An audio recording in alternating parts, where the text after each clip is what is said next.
Não há como fugir. O assunto do momento é a reforma tributária e como ela vai impactar na sociedade brasileira. Mais do que isso, como vai ficar o seu dia a dia depois que ela for implementada? Os serviços e produtos que você consome ficarão mais caros ou mais baratos? O relator da proposta, o deputado Aguinaldo Ribeiro, teve que fazer uma série de concessões para chegar a um consenso sobre o texto. O texto que será, tenho certeza, convicção, que entrará para a história mudando o sistema tributário que de fato precisa mudar. E o que nós estamos fazendo aqui é um trabalho sério de responsabilidade com todos os brasileiros. O principal problema era convencer estados e municípios sobre juntar impostos em um único tributo e como ele seria repassado. Os governadores, liderados por Tarcísio de Freitas de São Paulo, pediram mudanças na gestão do Conselho Federativo, que vai administrar os recursos do novo imposto, que será criado com a unificação do ICMS, que é estadual, e o ISS, que é municipal. No debate, na aprovação da reforma tributária, nós estamos aqui para isso, para gerar convencimento. A gente sabe que a reforma tributária é extremamente importante para o Brasil. A proposta da reforma tributária tenta colocar um fim nessa guerra tributária ao unificar 3 tributos federais: IPI, PIS e COFINS, um estadual, o ICMS, e um municipal, o ISS. Eles vão ser substituídos por um imposto sobre valor agregado, um IVA dual, um federal e outro para estados e municípios. Nós queremos superar o número mínimo para passar a ideia, tanto quanto aconteceu com o marco fiscal, de que é um projeto de país que está em curso. O imposto será cobrado no destino, no local do consumo do bem ou serviço, e não na origem como é hoje. O governo diz que a reforma não vai aumentar a carga tributária total do país. Isso significa que eventuais aumentos em um setor serão compensados por reduções em outros. De acordo com o texto, a reforma deve gerar crescimento adicional da economia superior a 12% em 15 anos. Hoje, isso representaria 1,2 trilhão de reais a mais no PIB de 2022. Afinal, qual é o impacto que essa reforma terá diretamente na sua vida? Quais são os setores mais beneficiados? Como vai ser a transição? E quais são as principais críticas a ela? Quem vai responder a essas e outras perguntas são os repórteres do Estadão debruçados sobre o tema, Beatriz Bula e Luiz Guilherme Gerbelli. Um primeiro detalhe importante. Os tributos vão ter 3 alíquotas: a cheia, a reduzida e a zero. A reduzida corresponderá a 40% da alíquota cheia. Na conversa com a Bia e o Luiz, talvez você escute em algum momento a gente falar em 50%. É porque a gente gravou um pouco antes das últimas modificações na Câmara dos Deputados. E um segundo recado, antes da gente entrar no papo com os dois. Ao final ainda desse episódio tem uma pequena homenagem ao grande José Celso Martinez Corrêa que perdemos ontem. Vale a pena acompanhar. Agora sim, com vocês, aqui no Estadão Notícias, Beatriz Bula e Luiz Guilherme Gerbelli.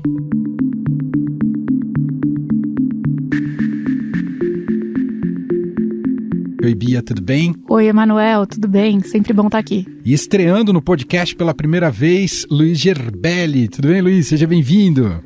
Oi, Emanuel. Bom, vamos começar do começo e perguntando inicialmente aqui para vocês o basicão, o que é a reforma tributária, e eu queria que vocês contassem também um pouquinho do amadurecimento do processo até chegar essa possibilidade que ela seja efetivamente aprovada.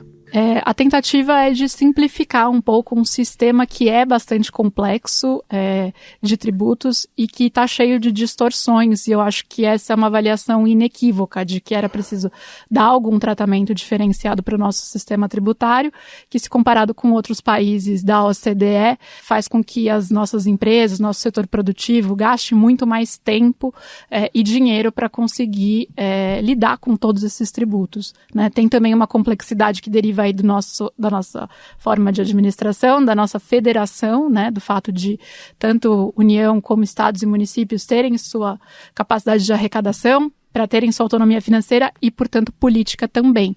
Esse é um processo também que foi incorporado pelo Arthur Lira, né, presidente da Câmara dos Deputados, que encampou essa reforma e que quer deixar esse legado, né, acho que nessa gestão dele à frente da presidência da Câmara. Então as coisas estão se unindo, aí, tanto o executivo como o legislativo, para que, enfim, o país consiga ter um sistema tributário menos caótico. E acho que é importante a gente frisar que não é um produto de um governo só, né? É um processo que também encontra lastro com o governo Bolsonaro, não é isso? Como a Bia falou, acho que é uma discussão que já vem se arrasta há décadas, foram várias tentativas. O governo Bolsonaro chegou a enviar algumas propostas fatiadas de reforma tributária, mas nada avançou. Mas gera um debate ali de mexer no sistema de impostos do Brasil que ganhou um pouco de força no governo Bolsonaro e agora parece que, enfim, vai ter seu desfecho, né? Bom, vamos agora aqui entrar em pontos, né, em aspectos da proposta da reforma tributária e também discutir justamente esses impactos. E quero começar perguntando aqui para vocês sobre o core da reforma tributária, que é o tal do IVA. Gostaria que vocês explicassem o que é esse IVA e por que ele é subdividido em 2 tributos. É uma tentativa de reunir os tributos sobre consumo, né, para evitar que haja tanto cobrança de imposto em cima de cobrança de imposto, para simplificar também a forma de fazer esse pagamento e para dar mais transparência, ou seja, para que fique mais fácil de se saber quanto, na verdade, a gente está pagando de imposto. Então, falando isso, a gente já disse que é uma reforma que é muito focada no consumo, nessa etapa. O governo pretende fazer uma outra reforma tributária, desta vez mais voltada para a renda, e isso significa, e portanto, tentar cumprir uma promessa de campanha do Lula, que é de taxar mais os ricos e menos os pobres. Isso deve ficar, portanto, para esse segundo momento de reforma tributária, mas agora a gente está falando de consumo. E aí significaria juntar 5 tributos que a gente tem hoje e dividi-los em 2, na verdade. Então, a gente deixaria de ter o IPI, o PIS/COFINS, o ICMS e o ISS. E aí a gente passaria a ter, portanto, dois tributos. O primeiro, que é a CBS, Contribuição sobre Bens e Serviços, e o segundo, IBS, Imposto sobre Bens e Serviços. E por que ficou em 2? Justamente porque essa é a reforma tributária possível de ser feita, porque exige uma negociação bastante delicada e complexa com os entes federativos, né, com os estados, com os municípios. Então, o CBS, ele reúne os tributos que são hoje federais, IPI, PIS, COFINS.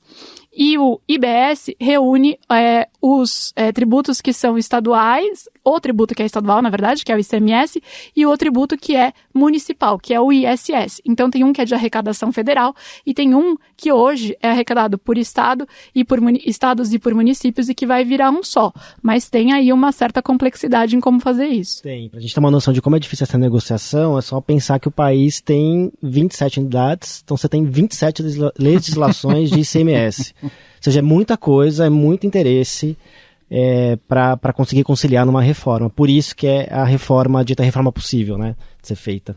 E isso explica o porquê de estados mais ricos exercerem um lobby mais forte nesse processo de amadurecimento da reforma, e a gente viu o próprio Tarcísio de Freitas se colocando à frente nesse caso, não é, Luiz? Sim, esse foi um ponto bem, acho que mais delicado dessa semana, assim, que ajudou a destravar um pouco as negociações, que tem a ver com o IBS, que, para lembrar, é onde o ICMS vai ser acoplado agora, né? No desenho apresentado pelo Aguinaldo Ribeiro, que é o relator da PEC, eles optaram por criar um conselho federativo, que seria responsável por arrecadar esse IBS e aí fazer a distribuição. Mas lembrar o que a Bia falou no começo, tem a questão federativa, isso poderia tirar a autonomia dos estados, alguns estados também poderiam questionar a arrecadação, né? Ver uma queda de arrecadação. E isso gerou todo um conflito para que de fato a reforma fosse aprovada, enfim, consiga seguir adiante. O governador de São Paulo encampou essa disputa, chegou numa espécie de câmara de compensação, em que os estados pagariam uns aos outros, quem tivesse a receber, receberia do estado, seria uma conta fechada diariamente, mas que não foi bem vista pelo governo. O governo foi muito contrário a essa proposta, né? Ainda se discute qual vai ser o desenho que isso vai ter, né? No momento que a gente fala aqui nessa tarde de quinta-feira, a gente não sabe qual vai ser. Mas é muito provável que estados do Sudeste, do Sul, tenham mais força nesse conselho e que, enfim, não sejam prejudicados com a reforma como eles imaginavam que poderiam ser. É porque muito do que se diz hoje é que como um estado mais populoso, por exemplo, vai ter um poder de decisão dentro desse conselho igual ao de um município pequeno.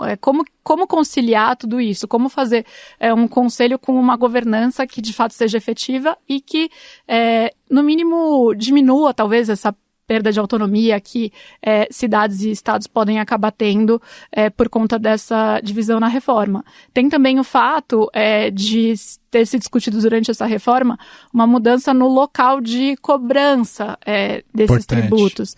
Então, hoje a gente tem um sistema em que a cobrança é feita na origem, né, do produto, ou seja, o estado que produz tem o direito de fazer aquela arrecadação, aquela cobrança.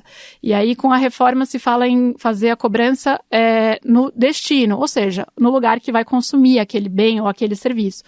O sistema que a gente tem hoje gera uma imensa guerra fiscal, na verdade, entre os estados, porque onde é produzido é onde tem que pagar o imposto e enfim, aí estados acabam tentando atrair as empresas para um determinado estado. E às vezes chegam numa situação muito delicada das contas públicas, porque estados têm um papel fundamental em serviços de educação, saúde, segurança pública.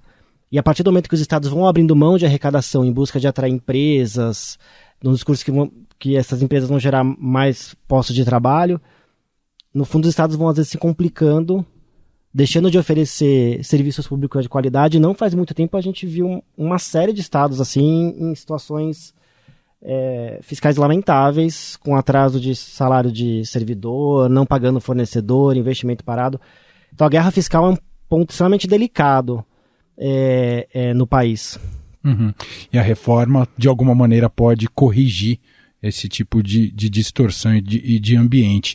Bom, vamos agora focar um pouco nos impactos em diversos setores. E um setor que sempre reclamou muito sobre tributação, e com razão, é o setor industrial no país. Essa reforma tributária beneficia as indústrias? Sim, Emanuel, apesar de que quando a gente está conversando com empresários aí do setor industrial, eles nem gostam de falar essa palavra, eles falam que vai corrigir distorções, né?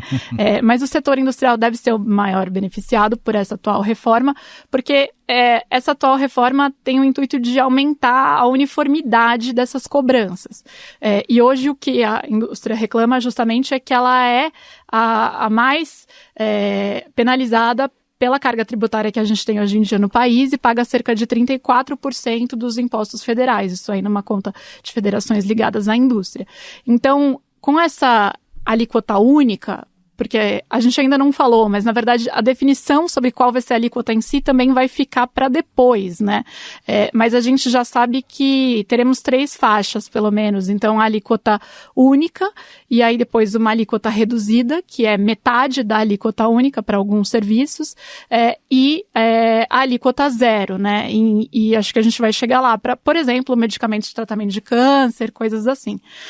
Mas, enfim, com essa maior uniformidade na cobrança, a indústria deve sim sair beneficiada e acabar pagando menos impostos. E só para mostrar como as coisas estão ligadas, né? A gente viu o Tarcísio entrando em embate com o Bolsonaro, com o ex-presidente Jair Bolsonaro, que não quer a aprovação dessa reforma.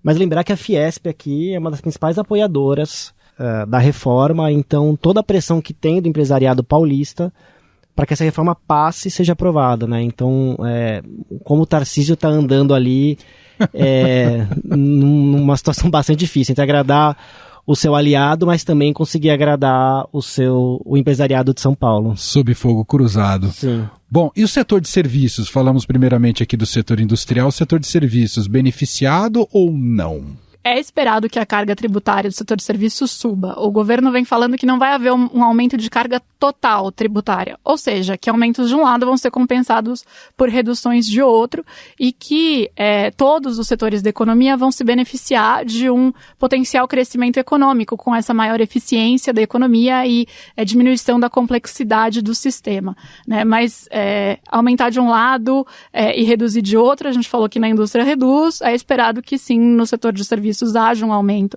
da carga tributária que é suportada por esse setor. Lembrando aí, o que o governo tem dito é que o setor, de uma maneira geral, vai acabar sendo beneficiado e que essas mudanças todas no sistema podem acabar reduzindo até a carga. Mas aí, só para dar um exemplo, um tributarista que eu entrevistei aqui no Estadão, o professor Roque Carrasa, que é titular da PUC São Paulo e é autor de diversos livros sobre direito tributário. Ele falou que atualmente o setor paga, em média, o setor de serviços, 3% a título de ISS, né, que é o tributo municipal. E se a reforma for aprovada e a gente estiver falando de uma alíquota aí de 25%, a alíquota única, que é mais ou menos o que está no estudo da Fazenda, isso vai significar um aumento considerável para o setor de serviços. E aí ele mesmo diz, o governo federal argumenta que com os descontos, essa média vai chegar a 10% sobre cada serviço prestado, mas ainda assim é de 3 para 10. Imagino que muitos dos nossos ouvintes estão se perguntando sobre serviços básicos, se eles têm um impacto considerável. Me refiro aqui a educação, saúde e transporte. O que já dá para presumir, Luiz, sobre isso? A gente tem essa espera de qual vai ser a alíquota, né?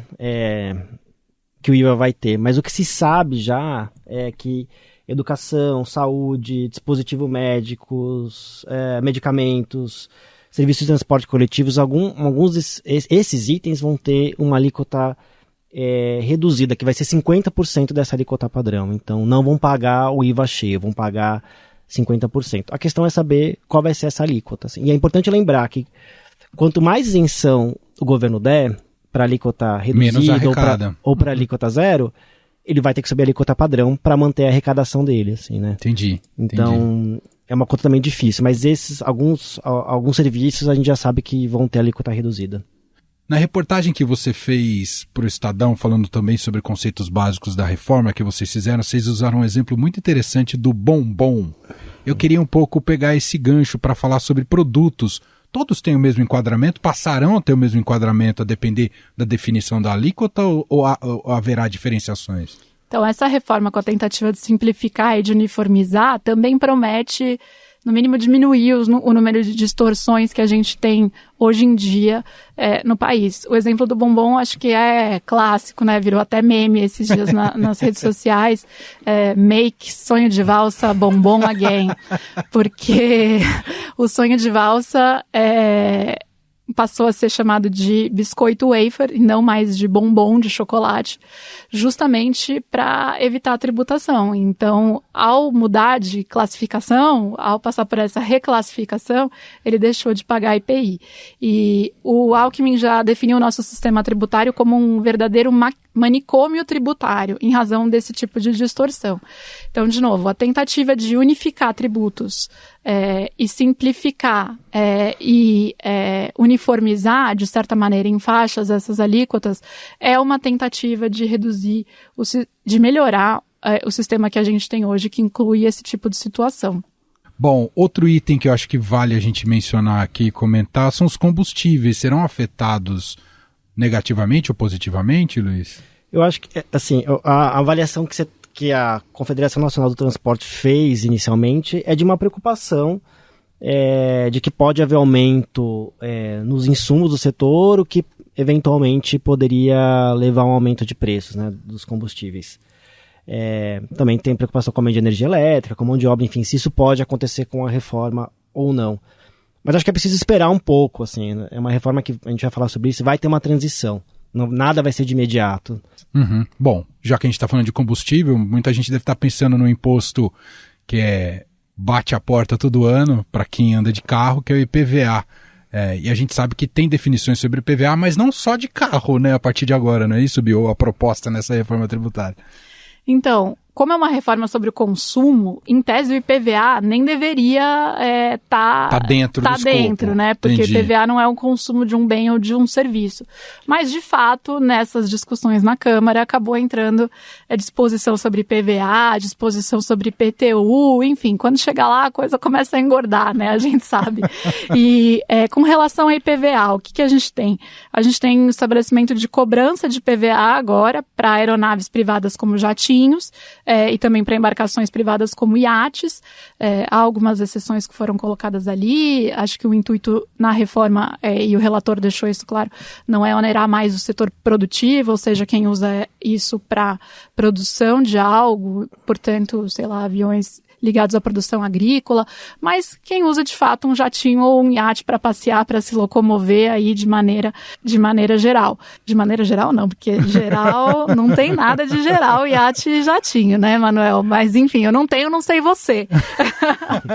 É que agora, quem tem um jatinho se presume que deve ter dinheiro para pagar o IPVA do jatinho, não é? E aí começa a entrar um pouco naquele debate que o governo Lula quer fazer no segundo momento, que é o de taxar mais os ricos Exato. E menos os pobres. Agora, com relação a carro, automóvel, o que está em debate é de poder cobrar de forma progressiva o IPVA de acordo com o impacto ambiental. Portanto, os carros que poluem menos pagarem menos IPVA. Luiz, você também tem algo sobre PTU também? Tem alguma interferência? IPTU pode ter uma mudança importante. Tinha um pleito da Confederação Nacional dos Municípios de que o reajuste do IPTU pudesse ser feito por decreto, claro, seguindo os critérios estabelecidos em lei municipal, mas hoje ele é feito normalmente por meio de um debate com os vereadores. Tem uma crítica aí de que esse eventual reajuste por decreto pode não ser transparente, né? Pode, enfim, eventualmente uma prefeitura precisa reforçar a caixa e aí acaba promovendo um reajuste maior do que poderia ser concedido, né? E quando você tem um debate na Câmara de Vereadores, tende a ser mais democrático, né? E também acho que evita esse tipo de excesso. Mas esse era um pleito, era um pedido dos municípios e a reforma encampou isso. Perfeito. Bom, você citou um pouco de um entrevistado que fez uma crítica específica ali sobre o setor de serviços. Não sei se você queria elencar mais críticas que existem ao projeto, Bia? Houve também uma polêmica em torno de como seria a tributação de produtos da cesta básica. Sim. Isso... Para a definição de quais produtos?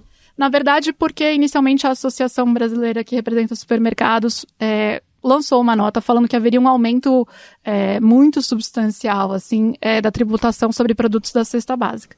O governo rechaçou isso imediatamente, falou que isso não ia acontecer, mas isso gerou um barulho, né? E é uma informação que pode contaminar, de certa forma, o ambiente político de um deputado que vai votar e que pode ter seus eleitores achando que isso vai fazer com que o preço da cesta básica encareça.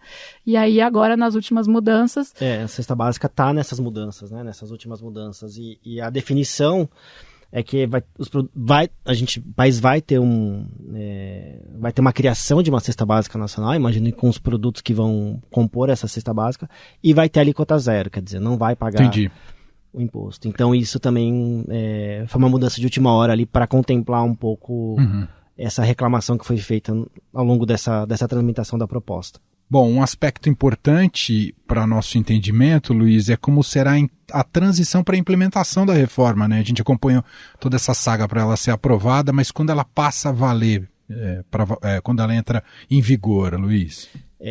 Nada é para já. Então já, o que foi definido com essa mudança no texto da PEC foi que o CBS e o IBS vão começar a valer em 26, mas com uma alíquota teste de 0,1% para o IBS e 0,9% para o CBS, uma alíquota bem pequenininha. E aí vai ter uma extinção gradual, né, do ICMS e do ISS entre 2029 e 2032. Em 2027, aí vamos lembrar, né, o ICMS e o ISS vão compor o IBS, né? Em 2027, entra em vigor o CBS, que vai unificar os impostos federais, e aí se extingue, né? PIS e COFINS e o IPI também. Mas aí só os produtos que não vão ser industrializados na Zona Franca de Manaus, que é uma outra questão também, que a reforma está tentando manter ali os incentivos para a Zona Franca de Manaus. Então, pela proposta do relator, o CBS começa em 27, enquanto o IBS apenas em 29. Perfeito, ou seja, vai levar alguns anos ainda pela frente. E eu queria fazer uma última pergunta, que eu acho que é bem importante, e ouvir de vocês dois, de que maneira, do que vocês apuraram e captaram conversando com as fontes, de que maneira a reforma vai impactar positivamente a economia do país, porque há um consenso de que isso deve ter efeitos bons para a nossa economia. Quer começar, Bia? Bom, eu já mencionei que em países da OCDE o tempo é muito menor, né, para se preparar, ou seja, para lidar com as burocracias ligadas ao pagamento de imposto no setor produtivo. Para dar uma noção, a média dos países da OCDE é de 6 dias por ano para lidar com essas burocracias. E aqui no Brasil, a média é de 62 dias por ano para que as empresas lidem com essas burocracias. Então, com um sistema mais simples, a ideia é conseguir identificar melhor quanto de tributo foi pago e, com isso, melhorar a eficiência da economia. Deixar de investir tempo e dinheiro, portanto, da maneira como é hoje, para o pagamento de impostos para o setor produtivo. E isso é considerado hoje um dos fatores que aumenta o custo Brasil, né? Que é aquele custo que a gente tem a mais para produzir só porque é aqui, só porque a gente tem um sistema menos eficiente que em outros lugares. E aí a estimativa do governo é que a reforma gere um aumento no PIB de 12 a 20 pontos, aí falando num horizonte de 10 a 15 anos. Quando se fala em melhorar o ambiente de negócio, a reforma tributária sempre foi apontada como uma das possíveis soluções para pelo menos melhorar esse ambiente de negócios e fazer com que o país cresça mais, né? E aí acho que é importante lembrar e voltar que o Brasil tem um problema crônico de crescimento. O país não cresce, 30, 40 anos, né? Não crescer significa não gerar renda, não melhorar a vida das pessoas. Então, para o país conseguir mudar de patamar, eventualmente ser um país de renda mais alta, né? Deixar essa condição de renda média, eu acho que um dos caminhos, a reforma tributária é um dos caminhos para chegar lá. Não é o único, acho que não é a reforma ideal, mas é a reforma possível e é a reforma que melhora um pouco o ambiente de negócios. E é isso, a gente talvez veja empresas gastando menos recursos para entender o sistema tributário, para conseguir alocar esse recurso de fato, investimento produtivo, que gere emprego, que melhore a renda da população e que faça o país crescer mais, no fim das contas. Quero fazer só uma última pergunta final, que é aquela mais simplória, mas embute muita coisa dentro dela, que eu acho que é a pergunta que fica na cabeça de muita gente. Afinal de contas, eu vou ou não vou pagar mais imposto? Talvez sim, em alguns serviços, por exemplo, que forem consumidos especialmente pela classe média, e acho que essa também é uma das críticas que se faz dessa reforma, como ela pode atingir a classe média, e de fato é também uma preocupação do governo, que está estudando formas de compensar isso e espera que essa melhora da economia compense também isso. O que está nos sendo prometido através dessa reforma é que, de maneira geral, isso não gere um aumento de imposto. Perfeito. Porque aí, se o bem que você vai comprar ali num comércio, ele foi produzido na indústria e, enfim, há todo um sistema funcionando de uma maneira a compensar um aumento aqui ou ali. Mas eu acho que essa é uma grande preocupação hoje em dia do brasileiro e que é um pouco difícil de responder, até por não termos, como a gente falou, a alíquota, o número dessa alíquota. Entendi. Qual vai ser a alíquota padrão e quais exceções, no fundo, entraram ali nessa alíquota reduzida ou não. Mas o que se tem também é que não tem muito mais como aumentar carga tributária no país. Assim, por mais que o governo precise arrecadar mais, chegou-se num limite ali praticamente, né? Então, assim, o que se tem é realmente o discurso do governo de que vai ser uma reforma que não, pelo menos da parte de consumo, não vai aumentar a carga tributária, mas é preciso também esperar ali como é que vem essa mudança que vai haver quando chegar a parte da reforma de renda, mais claro, né? E a gente vai poder ter uma noção se na média a gente vai ter aumento ou não de carga tributária. Perfeito. Quer dizer, tem outros passos, né? Tem o processo de aprovação da reforma, definição de alíquota, leis complementares e depois esses outros aspectos que vocês citaram, né? De renda, patrimônio e de como isso pode impactar no bolso do brasileiro lá ao final. é um processo longo ainda pela frente, né, Bia? Certamente. Isso me lembra uma entrevista que a gente fez no Estadão com o empresário Jorge Gerdau, e que ele fala, né, vai ter reforma tributária sem aumento de imposto? Nunca aconteceu antes na história do Brasil. Será que vai agora? Né? Assim, um pouco cético. Mas ele mesmo complementa. Convencer todo mundo é difícil, mas não corrigir isso é o maior fator de limitação de crescimento que o país tem. E acho que para complementar só, o Brasil tem um problema histórico, né, de tributar pouco a renda e muito consumo, né? Então, a hora que essa equação for finalizada, a gente vai ter uma ideia melhor do que, de fato, o que essas mudanças no sistema de impostos do Brasil, no sistema tributário, qual foi o saldo disso, né? Perfeito. Muito bom. Beatriz Bula, Luiz Gerbelli aqui com a gente, um pouco tirando muitas dúvidas sobre a reforma tributária. A gente vai precisar continuar ficando de olho. Bia, obrigado pela participação mais uma vez. Eu que agradeço sempre. E Luiz, seja bem-vindo e obrigado pela participação. É só a primeira de muitas, viu? Esperamos. Obrigado, gente.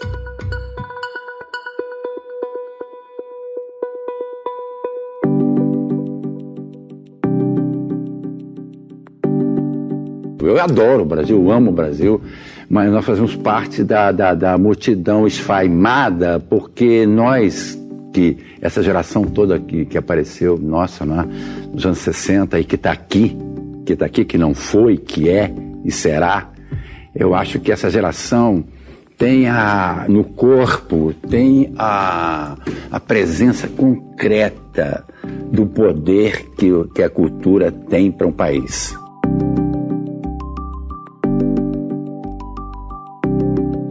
E nesta quinta-feira, o país perdeu uma de suas maiores expressões artísticas, o ator, diretor, dramaturgo e militante das artes e da política, José Celso Martinez Corrêa. Ele morreu aos 86 anos em São Paulo, após sofrer graves queimaduras em um incêndio na terça-feira no seu apartamento no bairro do Paraíso, onde vivia com o marido, o ator Marcelo Drummond. Foi na Faculdade de Direito do Largo de São Francisco que tudo começou. Ao frequentar o Centro Acadêmico 11 de agosto e cruzar com dois colegas de faculdade, o carioca Renato Borg e o mineiro Amir Haddad, fundaram em 1958 o Teatro Oficina. Desde que eu vim para São Paulo com 1 ano de idade, meu avô tinha uma casa ali que depois foi desapropriada, e dava para aquele teatro ali, para o Bexiga, e ali é barra pesada, ali é cabeça de porco, aquela negrada, Bexiga, e eu tinha uma atração enorme por aquele lado do Bexiga, e eu não sabia que ia acontecer lá.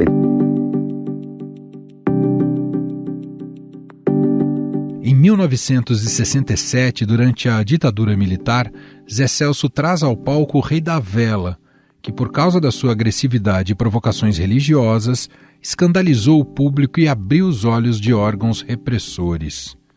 Em julho do mesmo ano, na temporada paulistana, homens encapuzados e armados de cacetetes invadiram o Teatro Ruth Escobar e espancaram os atores. Vocês não imaginam, era um escândalo o poder que tinha o teatro e o poder, inclusive, que a própria Cacilda Becker, num certo sentido, representava nas assembleias, com todo o movimento cultural, todo o descontentamento, todo o Brasil novo, todo o Brasil em revolução, estava ali pondo, e o teatro foi muito massacrado por isso.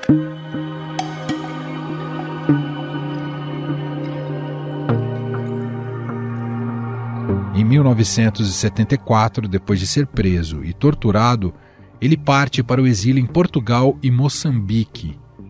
De volta ao Brasil em 1978, mesmo diante da perspectiva de redemocratização, o artista atravessa a década de 1980 quieto, quase no silêncio, dedicado aos cursos de formação ministrados na sede do Oficina. A volta à cena se dá em 1991 com As Boas, adaptação da peça As Criadas, do francês Jean Genet, em que, além de dirigir, contracena com Raul Cortez e Marcelo Drummond. A potência criativa volta a explodir com força em Hamlet, versão muito particular da tragédia de Shakespeare, que ganhou encenação no recém-formado Teatro Oficina. Eu poderia desenrolar uma novela em que a palavra mais apagada iria arrancar as raízes da tua alma, congelar teu sangue jovem, teus 2 olhos saltariam do globo.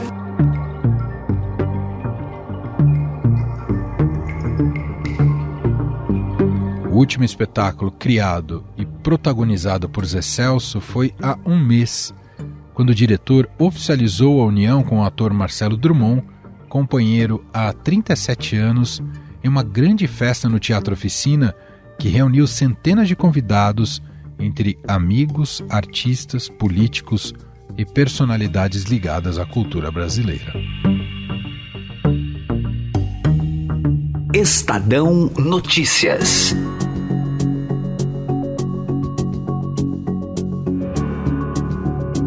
E este foi o Estadão Notícias de hoje, sexta-feira, dia 7 de julho de 2023. A apresentação foi minha, Emanuel Bonfim, na produção, edição e roteiro, Gustavo Lopes, Jefferson Perleberg e Gabriela Forte. A montagem é de Moacir Biasi. Nosso e-mail, podcast@estadão.com. Um abraço para você, um bom fim de semana e até mais.